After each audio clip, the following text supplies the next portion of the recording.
Morning po, tayo ngayon ay may gagawing Avanza. Gagawin natin dito, papalitan natin ang crankshaft oil seal sa pagitan ng makina transmission kasi may leak po ng langis. Ayan. Umpisa na po natin gawin.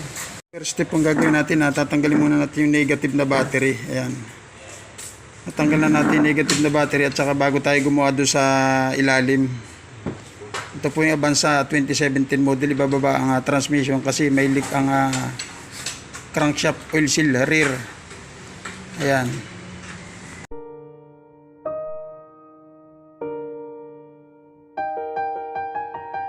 ...2017 model po ito.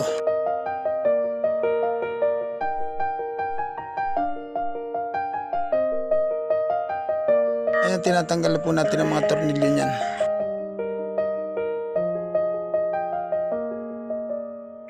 Ayan ang pinapanggalingan po ng tagas niya, no? Makikita niyo yung tinuro ko.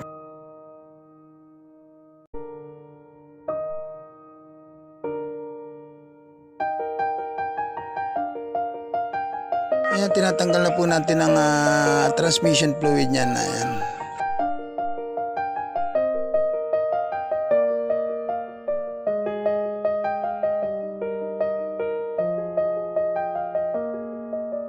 Tinatanggal po natin stabilizer niyan para po matanggal natin yung transmission kasi nakaharang po doon sa ilalim.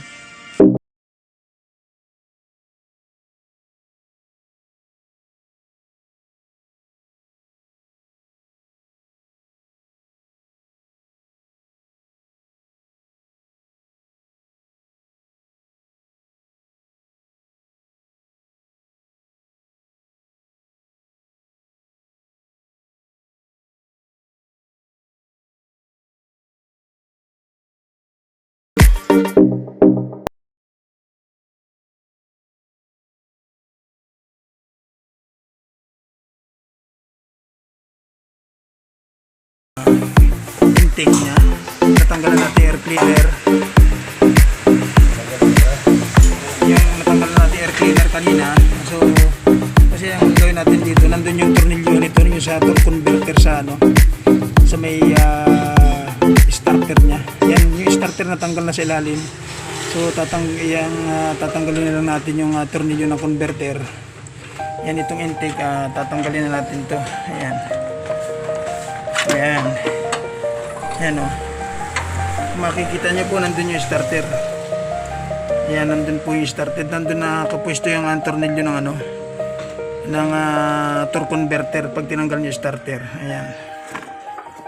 Ayan, mapapansin nyo po yan. Ito po yung intake na. Ayan, tanggal na po. Ayan, hindi ganyan po magtanggal ng ng intake ng Avanza 2017.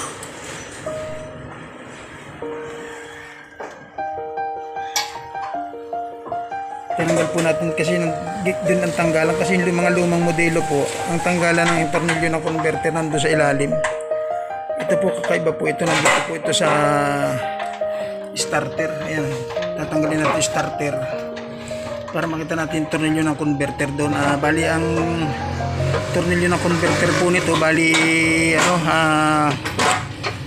po, 6. Ayan, 6 po yan.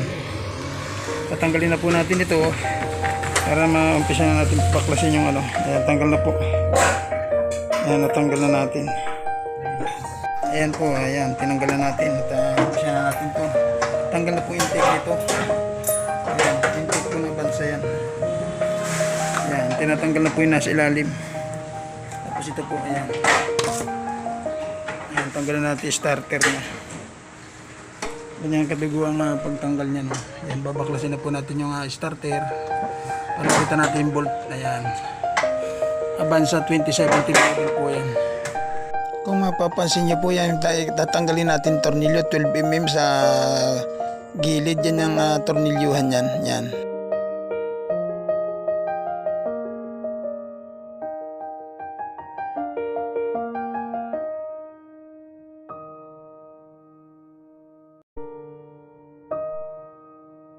Ayan, tatanggalin na po natin yung 12mm na tornilyo kasi bali 6 na piraso po yan. Yan, nakakabit po yung converter. Ayan.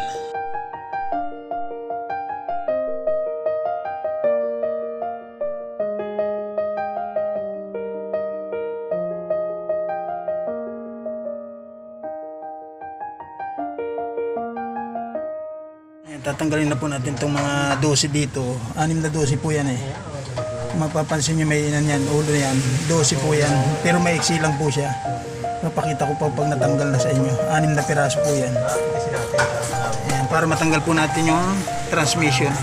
Yan po ay tornilyo ng torque converter. Avanza 2017 model po ito. Ayan. Natanggal na po natin. Ito po yung tornilyo niya. Tornilyo niya doon sa torque converter. Yan, nakakabit yung 6 na piraso na yan. Ayan. Ayan, nakakabit din. Mapapansin niyo po wala ng tornilyo. Ayan. Ganyan po magtanggal ng converter ng tornilyo converter ng Avanza 2017. Ayan. So ito na po yung tornilyo na 6. Tatanggalin na po natin para mapalitan natin ang oil seal.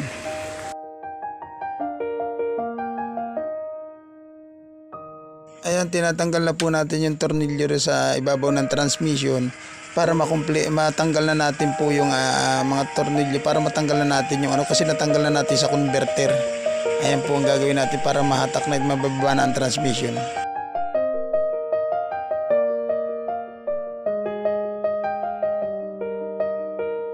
Ayan, ibababa na po natin ang transmission kasi nakapatong na siya sa jack. Wala na mga tornilyo sa ibabaw, paikot yan.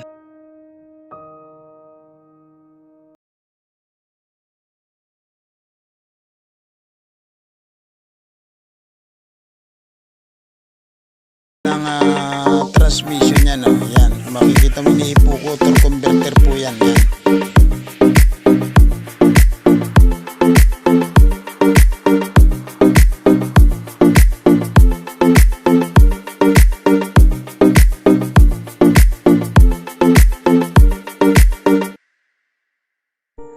Ayan, tatanggalin na po natin yung yung ring gear niya, yung pinakang flywheel po ng automatic yan. Yung hinahawakan ko na yan.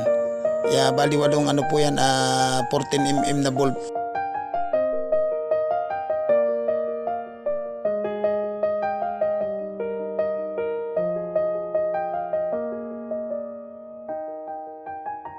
Yan po, kung makikita nyo na turo nung kamay ko kanina, yan po yung yan naglilik. Tatanggalin na po natin yung bolt na 14mm, bali 8 piraso po yan. Kung makikita nyo po, tanggal na po ang 8 14mm na bolt. Bali tanggalin natin yung ring gear flywheel yan. Nandyan na po yung oil seal, makikita nyo itim na guhit pababa. Yan po yung leak nya. Yan, tinuturo ng kamay namin. Ayan po yung leak ng oil dyan sa crankshaft oil seal. Yan po yun.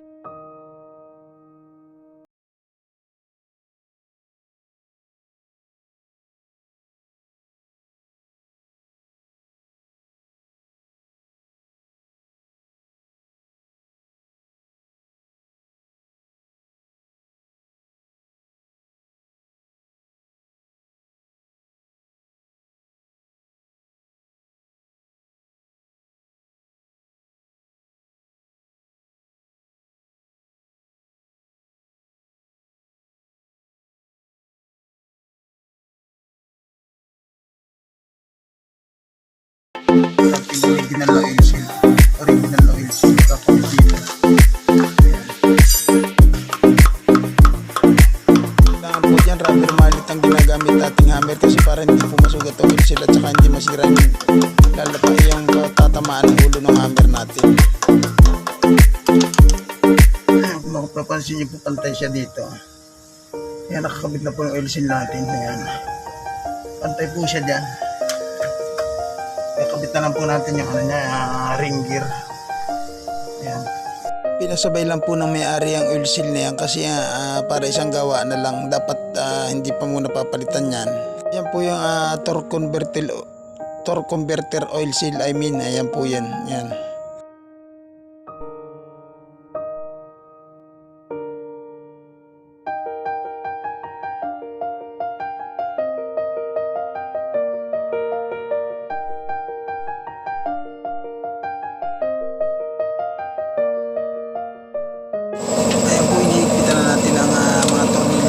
Sasampanaulin natin ang transmission yan. Impact drive po ang gamit natin.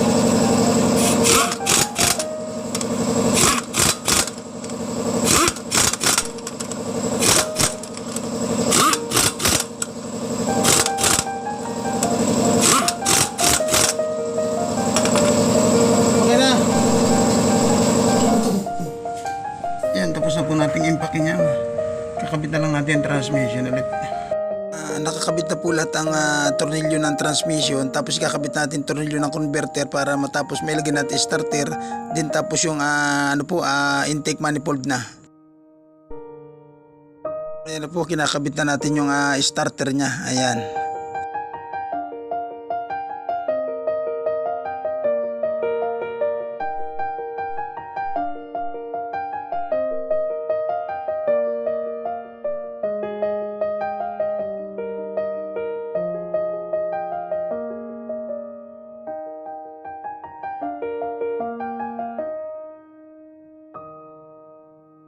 So ikakabit na po natin itong intake nya para matapos na po itong ginagawa natin. Yan na po, sasalpak na natin.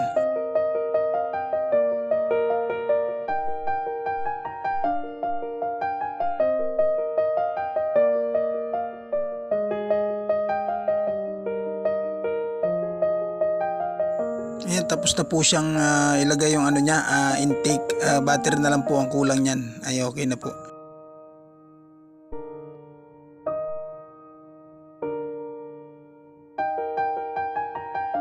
Papandarin na po natin ang ginawa nating Avanza. Ayan. Titingnan natin kung anong resulta. Start po natin. Ayan. Umandar na po siya. Umandar na.